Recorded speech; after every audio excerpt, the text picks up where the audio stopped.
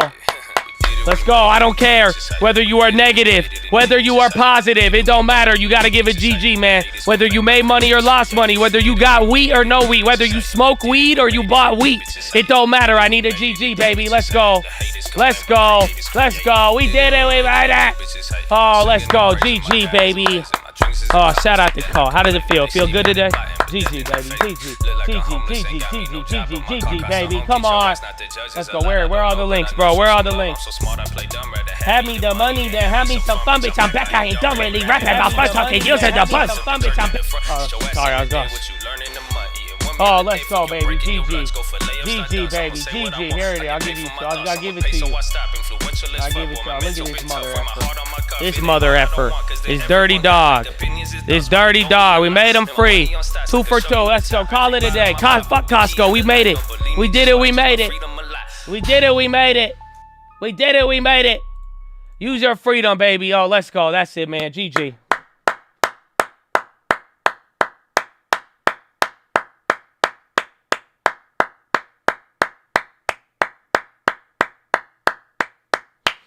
Wow, that's good, huh? That's good. You feel good? You guys feel good?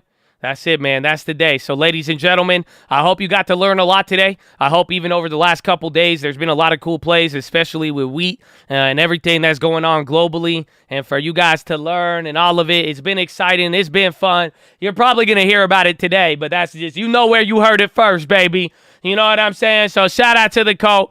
God bless you, but for real, thank you for being here, and I appreciate all of you. We would not be able to be here without all of you, especially all of our members who support. You know, they've seen a lot of this action. You know what I'm saying? They've seen a lot, and they've been here for long enough. Hopefully, you guys have been able to get a dividend off of it, but either way, man, I know it's been a beautiful time to learn. Again, we've been excited before all of this, but before any of you leave, man, all I got to do is tell you thank you. Thank you for being here, and I'm very, very humbled and thankful for the opportunity. For real, man. You know, a lot of you guys say you get to learn, you excited about the plays, whatever it may be, but honestly, I'm just excited to be here, and I'm grateful that I could even have this, you know, to even be here with you, to even have any knowledge or experience. I mean, again, it's a blessing I've even been able to make it in the market this long, because clearly you guys see there's a lot of ups and downs, but that's why we always say, man, to God be the glory. For real, for real, for real. And just the fact, man, being surrounded by such awesome people every day. Just thank you guys for being here, and thank you for supporting, and thank you for giving me that opportunity, you know. Again, if there wasn't people listening like you guys and holding it down and talking about it and showing, you know, the work that we did, you know, it wouldn't be like this, because you guys got to witness it. You know what I'm saying? So thank you for the opportunity to let you show what we doing out here. So God bless you, and thank you. I mean it from the bottom of my heart. Big shout out to the members out there. They hold it down. And like I said, man, we wouldn't be here without them. And there's been a lot of people who have been here for such a long time, and we never asked for anything. We don't have affiliate links. We don't have any of that. I don't know if you guys realize that. Yeah, we got the stream alerts, and that's the first link. But guess what? Whether you paid the $99 a month, you were still able to get the wheat play. You were still able to get the news. You're still able to ask the questions. We still gonna give you a horn if you got the long term. You still gonna get a horn even if you in the game. You know what oh, they don't feel me, bro. So it goes for everybody, man. You know what I'm saying? It's all freemium, but that's where you guys got to really realize, man. I hope all of you could show some gratitude, because this is how I feel about the people who, guess what, man? They support the channel. They got membership badge. They got stream alerts, and they do it just to support, and they love with what we're doing here. So God bless you guys, and thank you. Again, I know we got some honorary members out there. It don't matter, bro. We don't even care if you got a membership or not, for real. Like we said, bro, all we care about is the stock market here. All we care about getting you the news. If I could talk education and I could give you something cool, yeah, we got a little bit of gambling here and there, but I think you're going to have to take all of the risk. You know what I'm saying? Everybody takes some risk here and there. But like I'm just saying, man, at the end of the day, this is what we get to do. So if you come in here with the attitude to let us do that, it don't matter if you got a membership badge, bro. That's not what we looking for. We looking for people with a good attitude, people ready to play, people who are are in the game. That is the main thing that we need, and that is what's going to take us a long way, all right? So God bless you guys, and just thank you for being here. Again, I'm very, very humbled, and I hope that you could be humbled by everything too. I hope all of these learn. I think, again, the plays are exciting, but sometimes they're humbling too, and hopefully it opens up a lot of doors, and let's see what happens at the end of the day, man. God be the glory, God willing. You know what I'm saying? They don't feel me.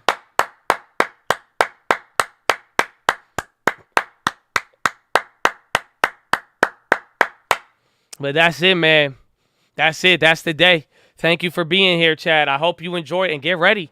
I'm telling you, the next few months, this is going to be one of those next few months types of vibes. You know what I'm saying? Oh, it's going to be crazy. So, again, I hope you realize, man, everything today is very short term.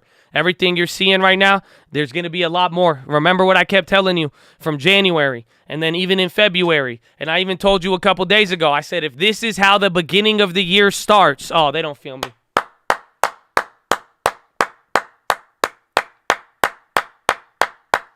They don't feel me. Let me say it again. If this is how the beginning of the year starts, just imagine the rest. Just imagine the end of the year. And I'm saying this because I hope you know you got opportunities. Listen, motherfucker. Yeah, I'm talking to you. You didn't miss anything. I know there's somebody in here. A couple y'all are like, you didn't, because guess what? The rest of the year are going to be on point. But you got to get on point right now. And you're going to do that with focus. You're going to do that with some positive thoughts, believe it or not. Honestly, you know, they're like, what do you mean, Josh?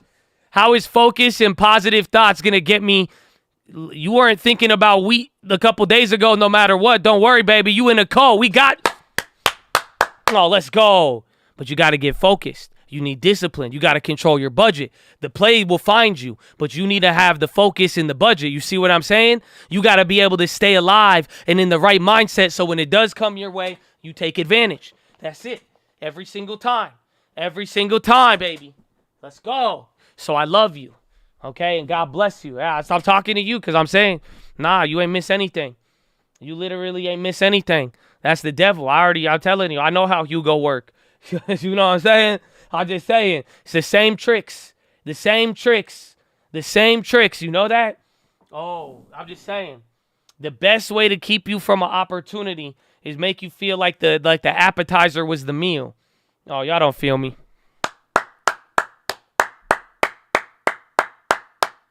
That was literally the positive message of the day. If you ran into fiberglass, I hope you don't. I hope you still come in with the same force every time. Oh. So let's go, baby. Let's go. But that's it, man. God bless you all. And I'm excited. It just, again, we need a couple more days, couple more months.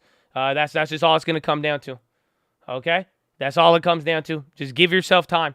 Don't force it. Right now, I just hope you could be calm and really let the opportunities come to you. Because again, this is going to be a glorious but very tricky market, more or less. Again, we talked about the confusion. You heard the big rant. So I just hope you guys are locked and loaded. Grateful to be here again and just share this with all of you. And I want to make sure that all of you are here till the final bell at the end of the year. That's it. Just make it through this year with me, okay? Let's go, baby. Let's go. That's all we got to do.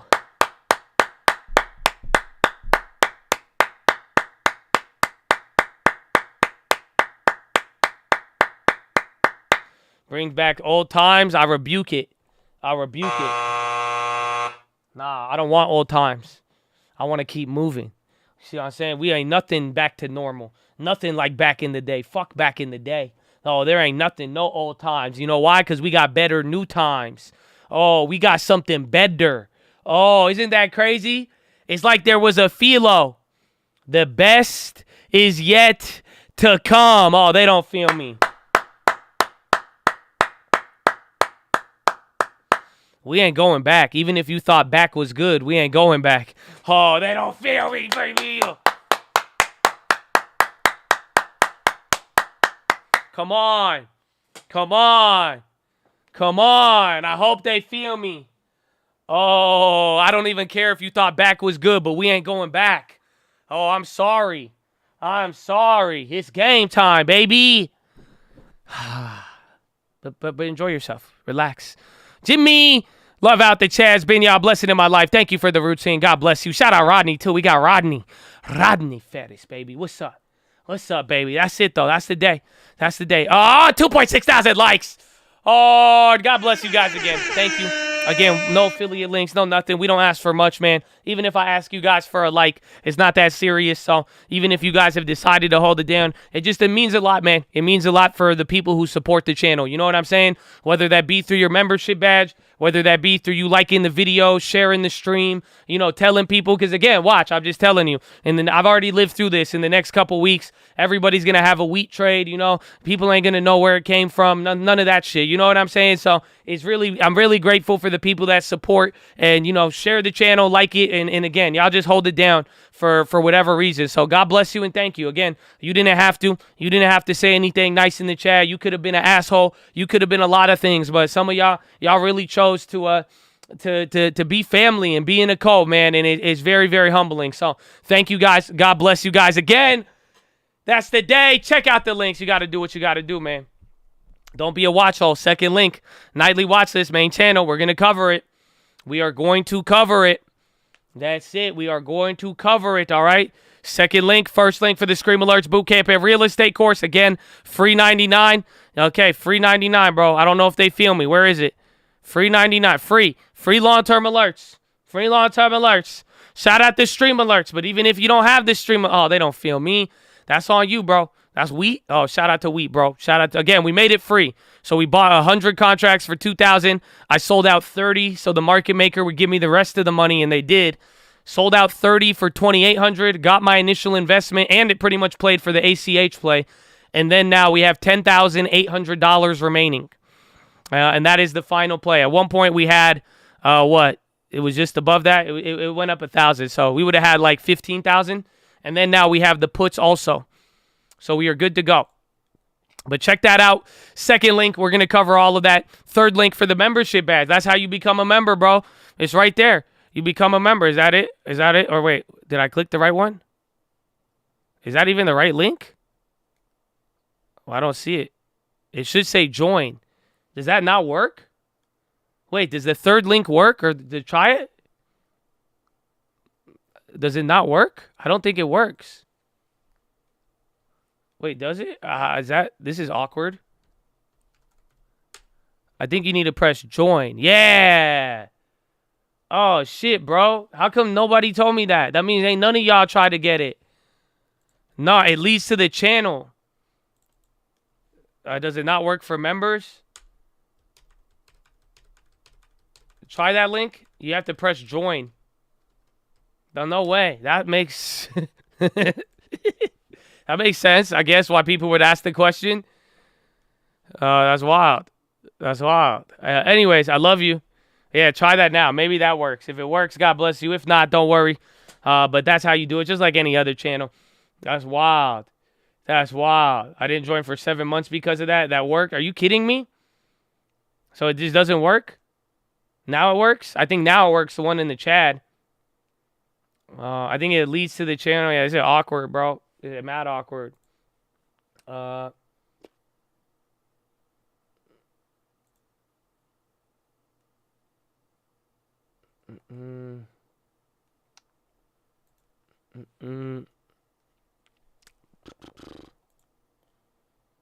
forever. I've tried. Does that work? Try the one. That's crazy. And then you guys send me rumors. I just looked. I checked my email there. I got good rumors in the last couple days. I might have to make a rumor video. Or we might need to make a rumor segment. Where everybody just sends me the rumors. And I think if I read them all, I think as long as I'm just giving them straight from the email, we're going to have to see. Try to listen to Paul. God bless you, baby. God bless you. I think it worked. Welcome, Brian. Welcome. But, second link, Nightly Watchlist. Don't miss it. First link, we already went over it. Third link for that membership badge, kind of. 10 at 10. Yeah, but no, like real 10 at 10. Like just straight rumors. That's it. Or any inside. We'll see. We'll see. But fourth link for the merch. Again, merch right here. You could always rock it. And if you want to see what I look like, my name's Josh. Nice to meet you. My hair changes colors because I just got out of the shower. You know what I'm saying? So that's why I look like that in there. But that's, you can see me. And then, oh, there it is. It works. I think we found the issue. I think we found, but that's me, man. It's nice to meet you guys. Gap is going up. Let's go, Kanye. Oh, Kanye. Kanye, give us song for the kids. Oh, Kanye. Yeah, we got the merch, baby. God bless you. Check out the merch. Yeah, the membership link. I think it worked now, kind of. It's like we're gonna have to remix it. Oh my God, are you kidding me? Y'all have me just like y'all didn't even. Everyone was like, huh? They're like, I've been trying to be a member, but all right, that's cool. Yeah, membership supply line is reopened. We had a supply chain crisis. That's not me. You're really judgmental, sir. You're really judgmental. Check out the new channels called Real Estate Cold Car. I'm messing with you, bro. Cold Cars, Cold PHILO. Follow me on Instagram at the Trading Fraternity.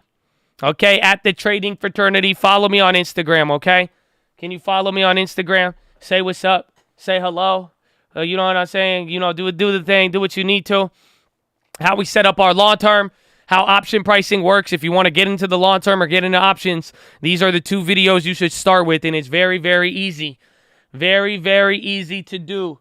Very, very easy to do. Look at them, babe. Oh, my gosh. Wait, what is this, bro? What is this? Who we got? We got Yup Super, AD6, Luis Benitez, Jake Richardson, Settle Buy-In, and then Rodney, bro. Y'all ran it up, bro. Y'all ran it up. So listen, man, $4.99 don't give you a good attitude, asshole. So we'll still clap you, okay? Okay? So yeah, you could get the badge, but I'm just saying, you better don't you think it's not like what you think it is, okay? Otherwise, I would have been advertising you Weeble a long time ago, asshole. Yeah, they paid fucking $250 an account, dog. Okay? So shh. Okay, $4.99 ain't gonna get you any. I'm just saying, you better come with the same intensity. That's all I say. You better be positive too. Okay, they better be positive too. Okay, but I appreciate you. I do. Just make it past the moon. That's all. Make it past Elon, really. That's what it is, because the Elons talk reckless still sometimes. The Elon, you know what I'm saying? Like, Elon, you like made it far enough, but just make it past Elon, okay? That's all we're saying. If you make it past Elon, then we gonna be good. But, you know, anything, Elons are still on the cusp. I'm just saying, the Elons always get clapped, bro. They always do good for a couple months, and then out of nowhere, they get real negative on the, like, 3rd or 4th month sometimes. So that's it. That's all it comes down to. What's up, Lassie? Is it Lassie? Lassie? Naberg? Najberg? Is it Leslie Najberg? Or is it Lassie Najberg? Lassie Najberg. Did I say it right? Dog, you gotta give me this pronunciation, bro. How you gonna make me fucking read this shit? This is the most difficult name I've ever read. I'm usually good. I want to know now. Give me the pronunciation. Is it Lassie Najberg? Najberg? The first pronunciation was Lassie? Lassie? It's Lassie? Lassie? It's my first name and middle. So it's not even real, man. That's why I couldn't get it. Not a jerk. Oh my gosh. Dog, I was like, dude, I don't even know what ethnicity it is. Usually, like, I could have, like, some etymology. I could bring it down to, like, a culture background. He's like, Nazarbayev. He's like, bro, what are you, like, Russian, Middle Eastern, like, Scandinavian, bro? What is this? I don't know. I'm Danish. Najberg. That's good, bro. Well, welcome. I love it. I like unique names. I'd like unique New York. Oh, how I love to see unique New York. Red leather, yellow leather, yellow leather, red leather, red leather, yellow leather, yellow leather, red leather. She sold seashells by the seashore.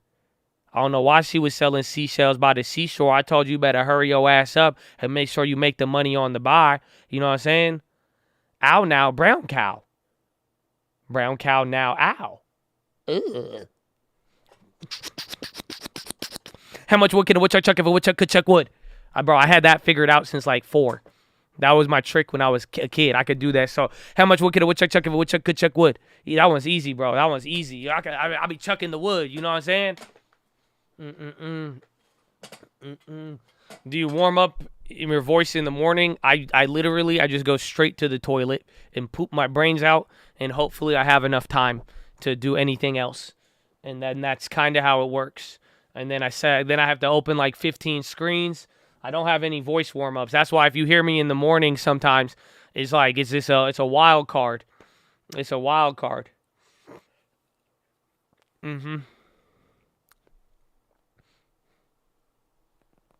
Oh. How much keef could a chief keef if a chief keef could chief keef? It's pretty good. When I click on the become a member, it's because that's the wrong link. Try this one in the chat now. We figured it out. Try that one I just posted. GPA running, I know. And then that should work.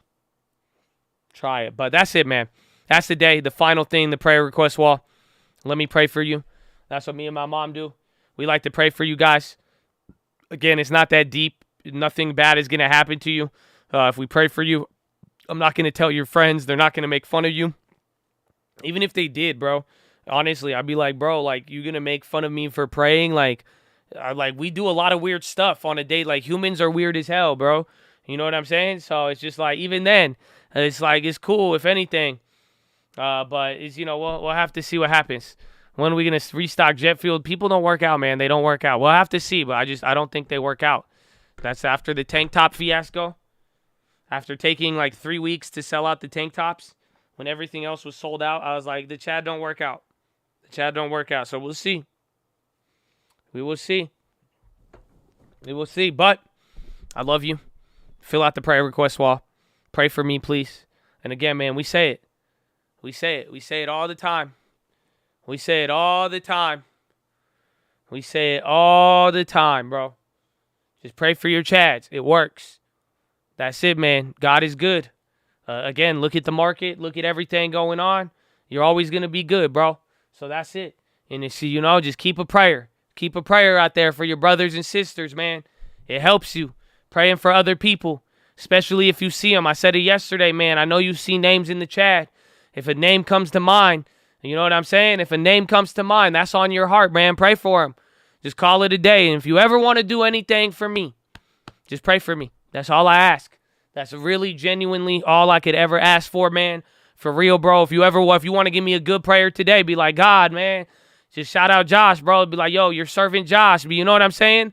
Try to like hook me up with that. Like, you know, be like, God, like, you know what I'm saying? I'm in like a Jesus MLM. That's how I view it. So just, again, just give me, if you want, open up a book of Proverbs too, bro. For real, bro. If you bought wheat and you didn't download the book of Proverbs, like, come on. You know what I'm saying? Think about how wild that is. You bought like a dude, the year is 2022, and you bought a play off of some dude on the internet who don't show his face, and you bought a play on wheat, right? And you can't, oh man, just open up the Bible, bro. It's called Proverbs. They're like, yo, this guy crazy, bro. That's all I'm saying. If you think, just watch what happens when you open Proverbs. I'm telling you, it will be profitable for you. Don't think I'm going to play you, bro. You think I'm going to play you? You see, I get played every day, bro. They play me. They play me all the time, bro. Watch. Oh, 2 weeks from now, you're going to have a week from now. Someone's going to come in tomorrow. They'll be like, hey, Josh, have you heard about wheat? I heard about it on Reddit. That's even the news media outlets. They're going to be like, Reddit traders drive up wheat. It's okay. But you see what I'm saying, though? So I'm just saying, they play me. I'm not going to play you. I'm going to give you something profitable. I'm going to give you something profitable. Go download Proverbs, okay? Very, very simple, bro. Very, very, very simple.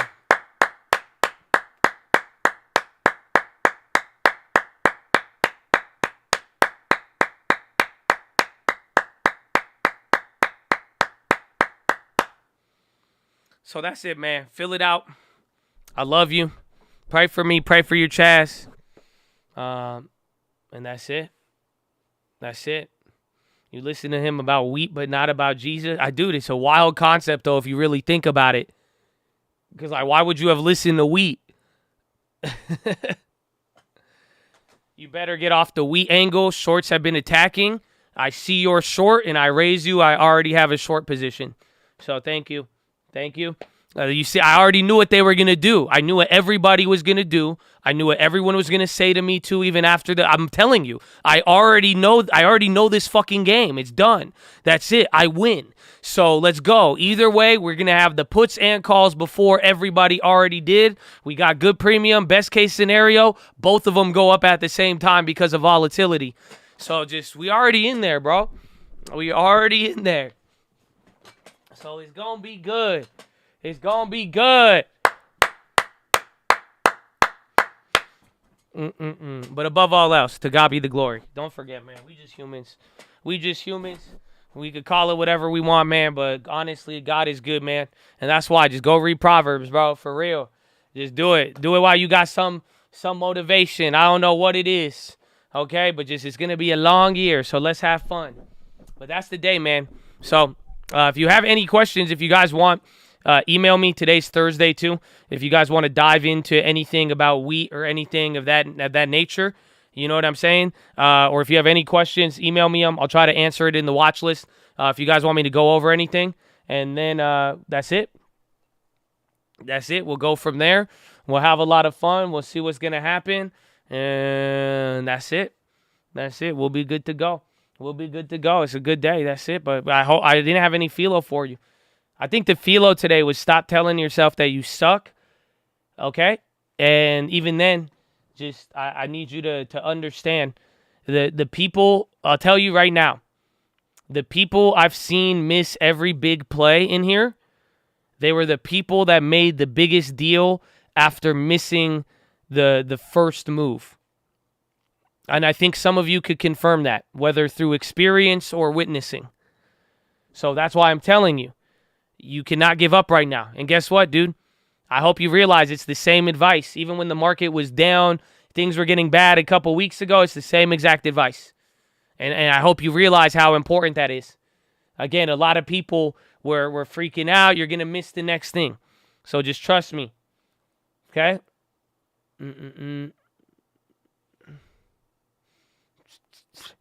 That's it. For real. You can't give up right now. You got to focus on it. If you make a big deal about the first move, then you're going to trip out, and then you're going to miss out how this all plays out. So that's it. Clear it. That's why you should repent. Let the Lord cleanse you of all your sins, and you could start over. That's why I love Jesus. You know that? Oh, man, he ain't hold anything against me. I could start brand new. Between me and God, we start brand new. Oh, y'all don't feel me. You need to do that. You need a FBI or the Men in Black. You need to forget everything that happened in the last 24 hours if you want to hit the next one. It's very simple. Very simple. Whether it was good or bad, you need to forget everything. Can we do it? Do you know what I'm talking about? You know, with Will Smith, and he says, hey, look into the pen real quick. That's what you need to do.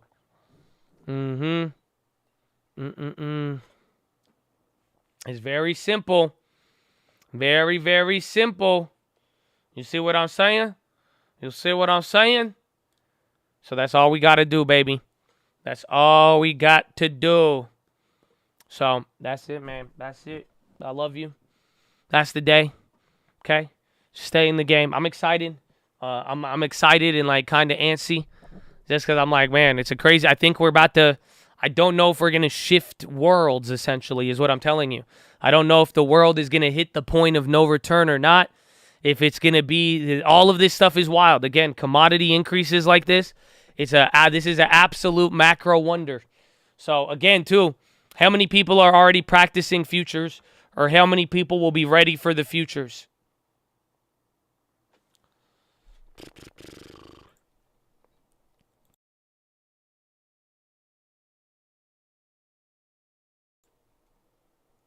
I need to learn. Do it today.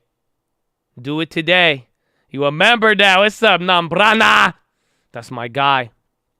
Bought one on paper trade. Go. If you have Thinkorswim, you could start paper trading it now. That's it. Again, it's going to be very simple. All you need to know is the budget. Understand how it's going to feel. We're going to even try it with a little bit small. What's up, Familia? Welcome. Oh, they in the game now. We finally have a working... Yeah, it's still limit up. It's not going to open till like 4 or 5 p.m. Pacific time. And then it's going to trade. And then if bro, it's getting halted within the first hour every day. That's it. You can't do it on Robinhood. But again, get ready for it in practice just in case. Because again, if there's anything that happens in the world, we could jump to these plays a little quicker. So you're gonna need. It's risky though. Again, I would advocate if you're on the if you're on like a $100 account, it's not gonna be for you. If you're on a sub $500 account, it's not gonna be for you. Even with $1,000, it's risky.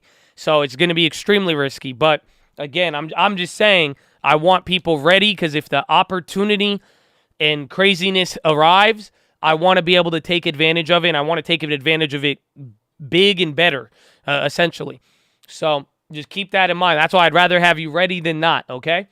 So God bless, and let's stay in the game, baby. But that is it. Read the books. Read Richest Man of Babylon, Proverbs Who Live in Translation, Strangest Secret in the World. If you have any questions that you want me to cover on the watch list tonight, email me them, tradingfraternity@gmail.com. Even if you're trying to sell a house that's not on the market, email me, baby. Let's go. And that's it. That's it. I love you all. So God bless you. Read the books, okay? And don't forget why we're here, man, and why we keep going, and why everything happens how it happens for a reason, bro. And at the end of the day, none of this is by our own doing, man. I don't think they really feel me on that. Again, we are just here to serve, and I hope you get that PHILO from yesterday, man. Again, that's why we waking up, bro. That's why we do it, because it's not for anybody else. It's not for what we gain out of it. Is that if we could humbly just have an opportunity to serve in whatever position we have been in, man, that's all we got to do, baby. So why is that? What's the reason? Finger to the sky, baby. To God be the glory, and through the grace of God alone. Amen. Amen.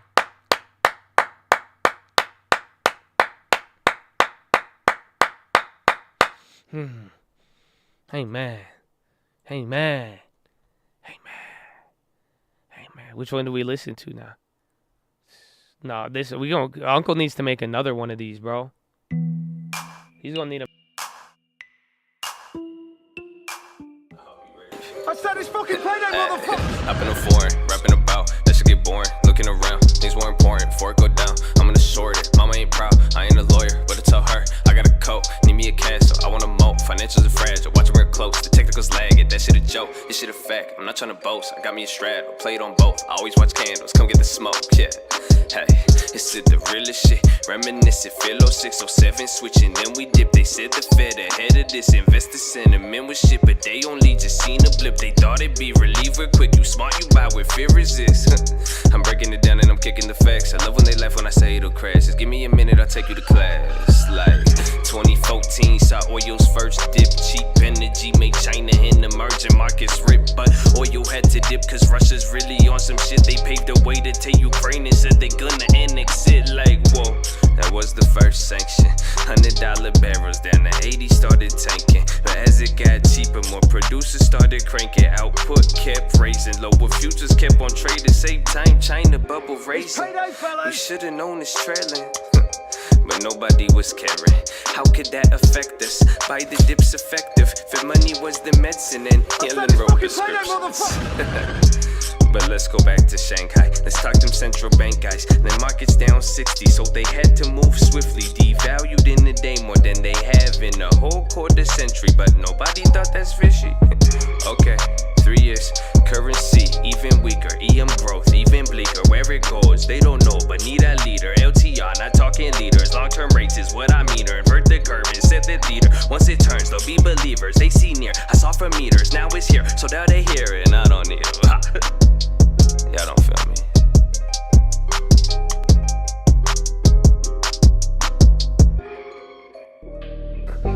Y'all lucky this my favorite. Josh answers, call me Lil Buffett. Been a decade since I made a meal. Y'all still haven't done it. Money come with problems and I love the repercussions. You an Instagrampreneur, nice pics but don't do nothing. Pull up tripping, I ain't got the time, I had to slide. You too high, remind me of the market in no fight. They like to creep a lot, I like to trade the spy. And I know they don't believe in God, but feel him in my vibe. Really rich, I pull up Millie in the parking lot. They tell me that they listening, so why you think I talk a lot? I'm making money on the market, trading on phenomena. I beat the market every year, come meet me in the octagon. I'm on my Babylon, you lucky I got cameras. Got knowledge like I'm Santa Claus, got millionaires in Canada. I'm buying gold in Africa, I weigh it, I don't count it up. The factor in the tax enough, you asking me, I'ma laugh it up.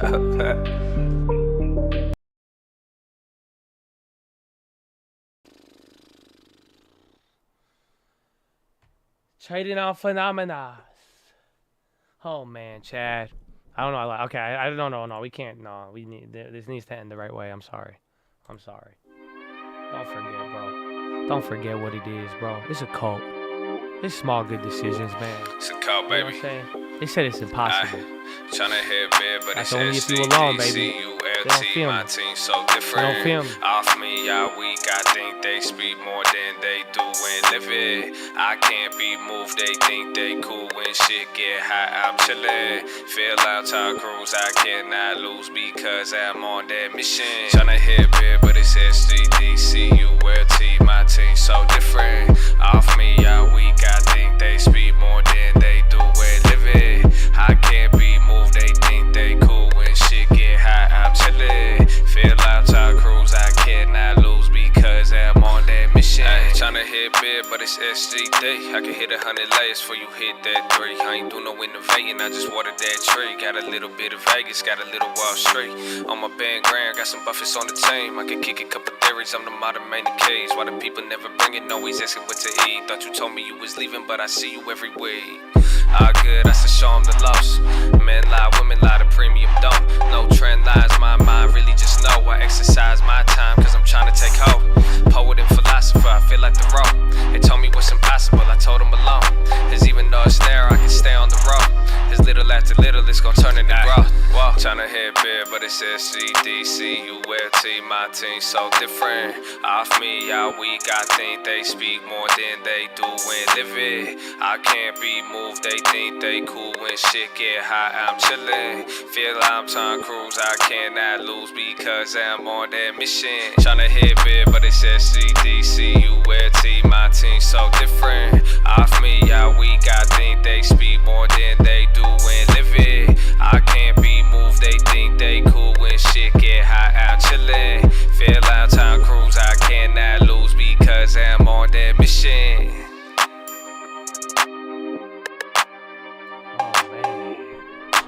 Oh man, they told me what's impossible. I told them alone. Let's go, baby.